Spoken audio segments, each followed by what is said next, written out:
তো হ্যালো বন্ধুরা, welcome to my YouTube channel Adi's moto bike. তো বন্ধুরা, যারা ওয়েট করে আছো পুজোর সময় স্কুটি কিনবে, তো এই ভিডিওটা তাদের জন্য। অবশ্যই ভিডিওটা একবার দেখো।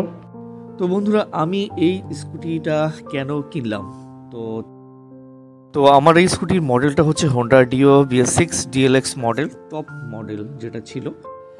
তো বন্ধুরা, আমি যখন এই স্কুটিটা কিনি তখন হচ্ছে বাজারে রয়েছে TVS এন্ট্রক ছিল, আর ছিল হোন্ডা অ্যাক্টিভা 6G, তো আরও অনেক কিছু ছিল। কিন্তু আমার এটা পছন্দ হলো কারণ এর ছিল ডিজিটাল মিটার, আর অ্যাক্টিভা 6G যেটা ছিল সেটা ছিল অ্যানালগ মিটার কাটা।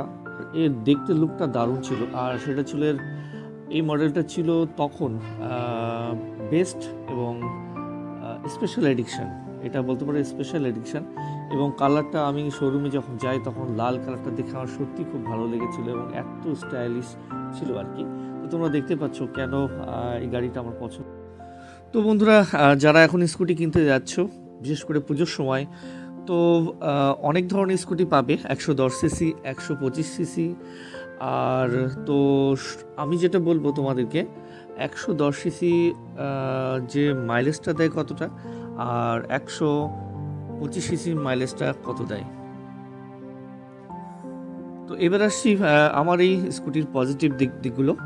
তো আমার এই স্কুটির পজিটিভ যেটা দিক সেটা হচ্ছে, আমি এতদিন হয়ে গেছে এক্সট্রা কোনো সার্ভিস কস্ট আমার লাগেনি। শুধুমাত্র যেটা মোবিল চেঞ্জ করতে হয় তার টাকাটা নর্মাল হচ্ছে 300 থেকে 320 টাকা, এরকম সার্ভিস কস্ট আমার লেগেছে। আমার 3টে সার্ভিস হয়ে গেছে অটোমেটিক, আর খুব ভালো সার্ভিস দেয় হোন্ডার, সেটা তো বলতেই পারো।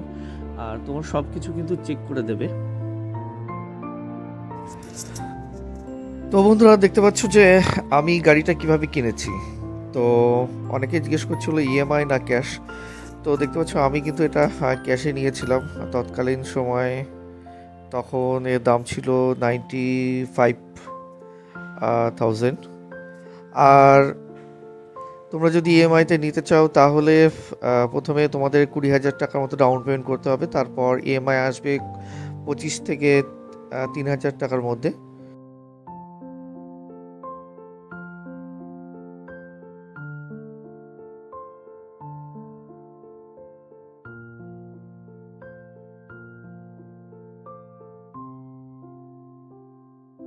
থাকবে।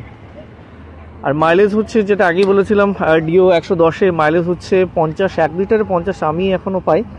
আর অ্যাক্টিভা বা হচ্ছে আর 125-এ যে মাইলেজ সেটা হচ্ছে 40 থেকে খুব 45, এর একটু কম বেশি হবে আর কি। আর আমি হাই স্পিডে যেটা চালাই সেটা হচ্ছে হাই রোডে কিন্তু দারুণ স্পিড দেয়, আর মাইলেজটাও খুব দারুণ দেয়।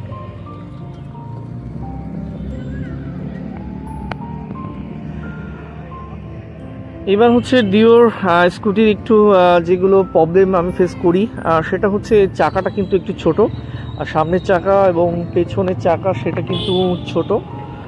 দেখতে পাচ্ছ পেছনের চাকাটা কিন্তু ছোট, যেটা স্লিপ খাওয়ার ভয় থাকে। আমি যখন 60 আপ হই তখন কিন্তু স্লিপের একটু ভয় লাগে, তো সেটা তোমরা দেখতে পারো। আর আদার্স যে স্কুটিগুলো আছে, যেটা বলে ইন্ট্রকের 125, সেটা আর পেছনের চাকাটা কিন্তু একটু মোটা, তার গেজটা হচ্ছে 110, 70, 10 এরকম একটা রিমের আইডিয়া আর কি। তো দেখতে পাচ্ছ, এবার তোমরা শোরুমে গিয়ে অবশ্যই একবার চেক আউট করতে পারো। আর এই ভিডিওটা কেমন লাগলো অবশ্যই কমেন্টে জানিও। আরও কিছু পয়েন্ট আছে, সেগুলো নেক্সট ভিডিওতে তোমাদেরকে দেখাবো। তো প্লিজ সাবস্ক্রাইব করে দিও। থ্যাংক ইউ, দেখা হবে নেক্সট ব্লগে। আর প্লিজ আমার চ্যানেলটাকে সাবস্ক্রাইব করে দিও। আরিজ মোটো বাইকার সঙ্গে ইনস্টাটাও আছে, তো প্লিজ একবার শেয়ার করে দিও। বাই।